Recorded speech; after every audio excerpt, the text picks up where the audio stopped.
Everyone, welcome to Beginners Bank. आज का video बहुत ज़्यादा इंपॉर्टेंट होने वाला है क्योंकि आज हम कुछ स्टडी की रिलेटेड बात करेंगे जो कि आपके UPSC, EPFO, EO, AO and APFC के लिए बहुत ज़्यादा इंपॉर्टेंट है।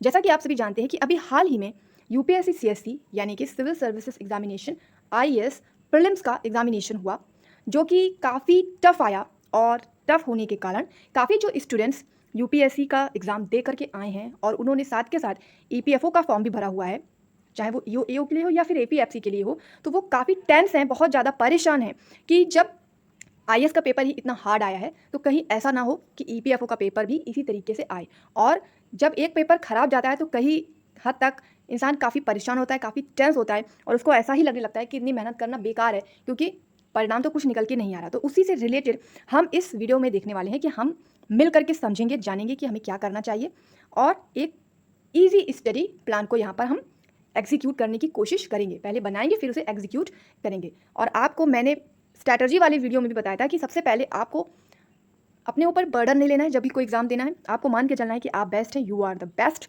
तो इसी हिसाब से आपको समझना है। यहाँ पर हम सिर्फ ये नहीं जानेंगे कि हम यूपीएससी सीएससी का जिसने भी पेपर दिया है वो इसको किस प्रकार से टैकल करें।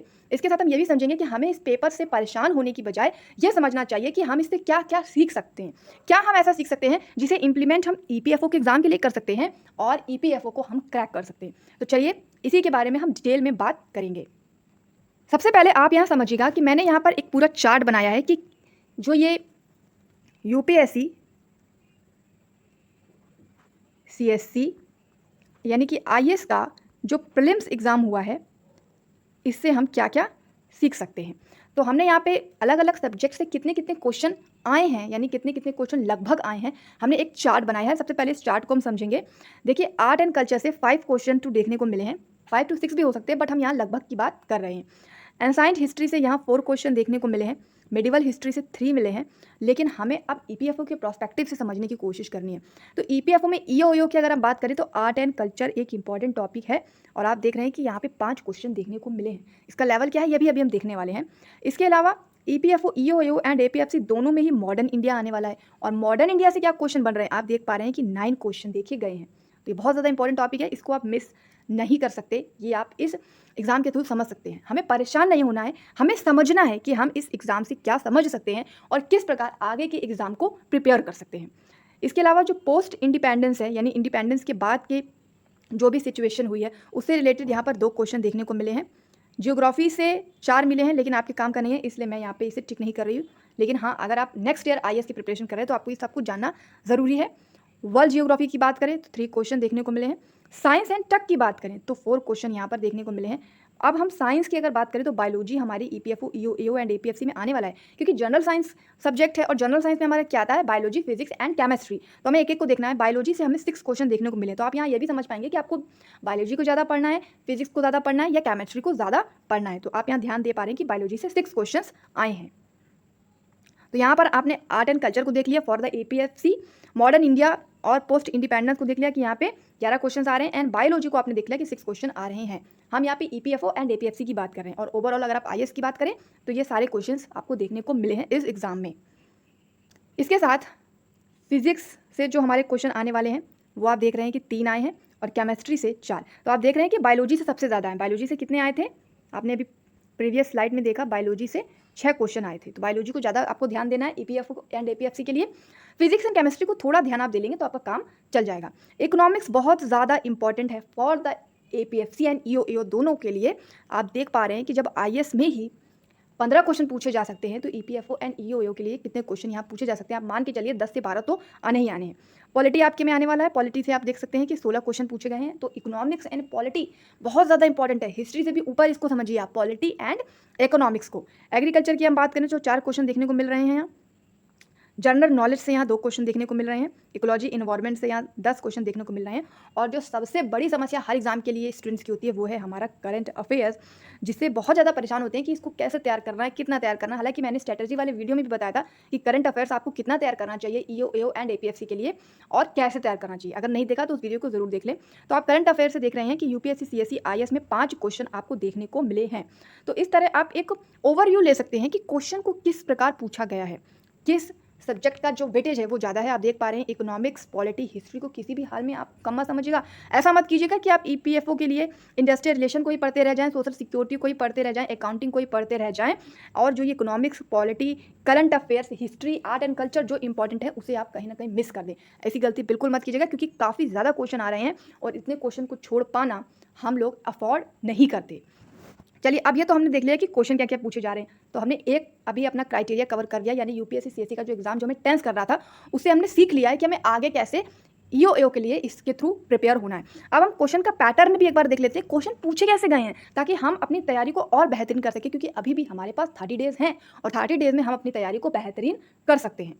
तो चलिए क्वेश्चन का पैटर्न देखते हैं। देखिए, क्वेश्चन का पैटर्न आप देखेंगे, मैंने कुछ क्वेश्चन यहाँ पर रखे हुए हैं जिसको आप अच्छे से देख सकते हैं। अदरवाइज अगर आप पूरा पेपर देखना चाहते हैं तो इस यूपीएससी सीएससी आईएएस के पेपर को मैंने अपने टेलीग्राम पे पूरा का पूरा जीएस फर्स्ट शेयर किया हुआ है, तो आप जाकर फ्री ऑफ कॉस्ट पूरा पेपर वहाँ से देख सकते हैं। यहाँ मैंने कुछ क्वेश्चंस रखे हैं ताकि वीडियो लंबी ना हो, सिर्फ हम समझ रहे हैं कि हमें EO AO and APFC EPFO के लिए इसको किस प्रकार प्रिपेयर करना है। इन क्वेश्चंस के थ्रू कुछ हम समझने की कोशिश कर रहे हैं। तो यहाँ पर ध्यान दीजिएगा। देखिए, यहाँ पे क्वेश्चन क्या पूछा गया है, मैंने हिंदी इंग्लिश दोनों का ही ले लिया यहाँ पर, कि संसार का लगभग 3/4 कोबाल्ट जो विद्युत मोटर वाहनों की बैटरी के निर्माण के लिए आवश्यक धातु है, किस देश द्वारा उत्पादित किया जाता है? अर्जेंटीना, बोत्सवाना, कांगो लोकतांत्रिक गणराज्य और कजाकिस्तान। कुछ आंसर की उम्मीद मुझसे मत कीजिएगा, क्योंकि ये मेरे लिए भी हार्ड ही है, बट हम यहाँ पे समझने की कोशिश कर रहे हैं कि ईपीएफओ में हमें पढ़ना किस तरीके से है। आप यहाँ पे ध्यान दीजिएगा, ये एक प्रकार से साइंस का सब्जेक्ट आप मान सकते हैं। साइंस को करंट से रिलेट करके आप इस क्वेश्चन को मान सकते हैं। तो ध्यान आपने क्या देना है कि करंट में आपको तैयार क्या करना है। आपने ऊपर ऊपर करंट पढ़ लिया, 1 पॉइंट करंट पढ़ लिया, 1 लाइनर करंट पढ़ लिया, तो ये ठीक नहीं है।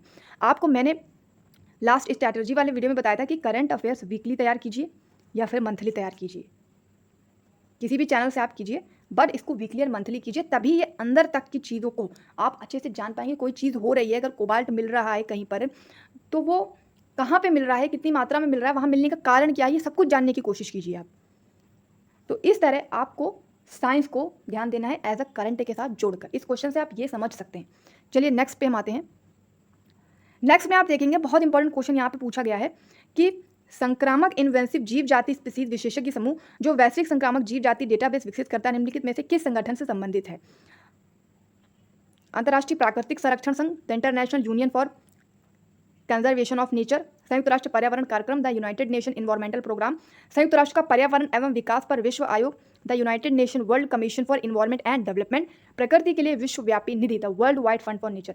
ध्यान क्या आपको देना है, क्योंकि ये इकोलॉजी एंड इन्वायरमेंट से रिलेटेड प्रश्न है, इसलिए ये सारे यहाँ पे ऑर्गेनाइजेशन के नाम दिए हैं। लेकिन ईपीएफओ, ईओ एंड एपीएफसी से रिलेटेड भी कुछ इंपॉर्टेंट ऑर्गेनाइजेशन होते हैं, जैसे कि आईएलओ हो गया आपका, जैसे कि ईपीएस हो गया आपका, employees provision fund organisation, EPFO हो गया। ये सारे के सारे जो हैं ऑर्गेनाइजेशन है, और इन ऑर्गेनाइजेशन की सिर्फ ऊपर ऊपर से आपको नहीं जानना है कब बना या काम क्या करता है, बस आप 2-3 लाइनें जान के उसको कवर कर दें, ऐसा मत कीजिएगा, क्योंकि देख रहे हैं कि क्वेश्चन डिटेल में जा रहा है। तो आपको एक बार चाहे पढ़िए, बट उसको कंप्लीट पढ़िए। ईपीएफओ के बारे में अगर आप पढ़ रहे हैं तो पूरा जानिए, कब बना, किस लिए बना था, क्यों बनाया गया था, अभी वो क्या करता है, जब बना था तब उसका करने का उद्देश्य क्या था। पूरी बात को एक बार एक कहानी के फॉर्मेट में समझ लीजिए, ताकि आपको जब क्वेश्चन आए तो कहीं से भी आप फंसे नहीं और आराम से आंसर को दे पाएँ। चलिए हम एक तो क्वेश्चन और देख लेंगे। यहाँ पर मैंने साइंस के क्वेश्चन रखे हैं। साइंस में बहुत प्रॉब्लम हो जाती है, जैसे कि इसमें देखिए, निम्नलिखित कथनों पर विचार कीजिए। कुछ सूक्ष्मजीव जल के क्वथनांक से ऊपर के तापमान वाले वातावरण में पनप सकते हैं, कुछ सूक्ष्मजीव जल के हिमांक से नीचे के तापमान वाले वातावरण में पनप सकते हैं, और कुछ सूक्ष्मजीव 3 से 4 पीएच वाले अत्यंत अम्लीय वातावरण में पनप सकते हैं। तो आप क्या ध्यान दे रहे हैं कि साइंस में अगर पीएच को पढ़ रहे हैं तो पीएच से रिलेटेड सिर्फ इन्फॉर्मेशन नहीं जानिए, पीएच का जो अलग अलग एक पॉइंट पे जो उसका एनवायरनमेंट चेंज होता है। पीएच आप जानते हैं ना कि पीएच 7 का जो होता है वो सबसे जनरल माना जाता है, जिसका हम लोग यूज़ करते हैं मोस्टली। अगर आपने साइंस पढ़ी तो पढ़ी होगा आपने, तो इसको आपको डिटेल में जाके थोड़ा समझने की कोशिश करनी है कि अगर क्वथनांक से ऊपर चला जाएगा तो क्या हो सकता है, हिमांक से नीचे चला जाएगा तो पीएच का क्या प्रभाव हो सकता है। तो थोड़ा सा समझने की कोशिश आपको करनी होगी खुद से। सिर्फ यूट्यूब पे लोग क्या पढ़ा रहे हैं, किस तरीके से पढ़ा रहे हैं, उसके ही भरोसे नहीं रहना है। थोड़ा खुद से भी आपको प्रयास यहाँ पर करने की कोशिश है, अगर आप यूपीएससी सीएससी यानी कि जो आईएएस का प्रीलिम्स हुआ है इससे कुछ सीखना चाहते हैं for the exam of EPFO. चलिए अब हम इकोनॉमिक्स के कुछ क्वेश्चन देख लेते हैं, क्योंकि इकोनॉमिक्स में हमने देखा कि 16 क्वेश्चन आए थे, तो ये बहुत ज़्यादा इंपॉर्टेंट है। तो आप यहाँ देख सकते हैं, which one of the following activities of Reserve Bank of India is considered to be part of stabilisation. यानी रिजर्व बैंक ऑफ इंडिया के बारे में तो सब पढ़ लेंगे, लेकिन रिजर्व बैंक ऑफ इंडिया को स्टेलाइजेशन के पार्ट के रूप में कंसिडर करा जाता है। तो इसके क्या क्या इसमें भाग माने जाते हैं, आपको यहाँ पे ये बताना है। Conducting open market operation, oversight of settlement and payment state systems, debt and cash management for the central and state governments, regulating the function of non-banking financial institution। यानी कि रिजर्व बैंक ऑफ इंडिया का काम क्या है, सिर्फ इतना नहीं जानना है। रिजर्व बैंक ऑफ इंडिया किस प्रकार जब स्टेबलाइजेशन की प्रोसेस में होता है तो वो क्या क्या एक्टिविटी करता है, इनमें से कौन सी एक्टिविटी वो करता है।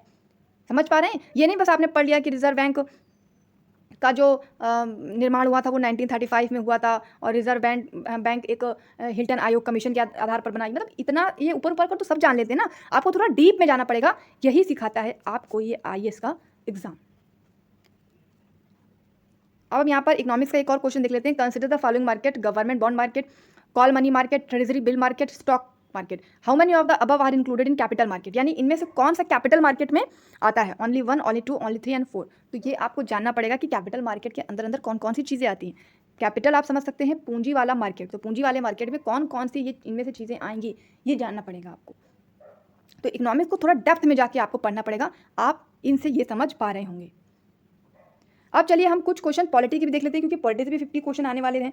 तो पॉलिटी में आप देख सकते हैं निम्नलिखित में से कौन सा कथन किसी देश के संविधान के मुख्य प्रायोजन का सर्वोत्तम रूप से प्रतिबिंबित करता है? It determines the objective for the making of necessary law, it enable the creation of political offences and a government, it defines and limit the power of government, it secure social justice, social equality and social security. तो ये question में कौन सा कथन सही है ये आपको बताना है। तो आप समझ पा रहे हैं कि संविधान का मुख्य प्रयोजन, पूरा संविधान पढ़ लिया आपने, लेकिन उसको समझा नहीं, जाना नहीं कि उसका मुख्य प्रयोजन क्या है। क्या वो सिर्फ आवश्यक विधियों के निर्माण का ही उद्देश्य रखता है? क्या ये राजनीतिक पदों और सरकार के सृजन को ही बस सुधार करने के लिए बना है? सरकार की शक्तियों को परिभाषित और सीमाबद्ध ही करता है, या सामाजिक न्याय, सामाजिक समता और सामाजिक सुरक्षा को प्रतिभूत करता है? आई होप कि आप समझ पा रहे होंगे कि हमें किस प्रकार पढ़ना है। अगर मैं इस क्वेश्चन का आंसर दूं तो मुझे जहाँ तक लगता है कि ये सामाजिक न्याय, सामाजिक समता और सामाजिक सुरक्षा को प्रतिभूत करता है। क्योंकि संविधान क्यों बना? संविधान की प्रस्तावना आपने पढ़ी है कि लोगों के लिए बना, with the people of India. जब आप प्रस्तावना पढ़ते हैं तो क्या होता है? With the people of India, यानी हम भारत के लोगों के लिए जब प्रस्तावना ये आई है। और प्रस्तावना अगर आप जानते हैं, अपने प्रियम्बल अगर पढ़िए तो आप जानते होंगे कि प्रियम्बल पूरे कॉन्स्टिट्यूशन का एक आइडेंटिटी कार्ड है, एक उसकी प्रतिभूति है। और प्रियम्बल को अगर अपने आप अच्छे से समझा हुआ है तो संविधान का ये क्वेश्चन आपके लिए बहुत ही ईजी हो जाएगा। लेकिन प्रियम्बल पढ़नी नहीं है, प्रियम्बल समझनी है। ये बस आपको अंतर समझ लेना है कि आपको तैयारी किस प्रकार करनी है। चलिए एक क्वेश्चन हम और देख लेंगे। In India, which one of the following constitutional amendments were widely believed to be enacted to overcome the judicial interpretation of the fundamental rights? First Amendment, 42nd Amendment, 44th Amendment and 86th Amendment।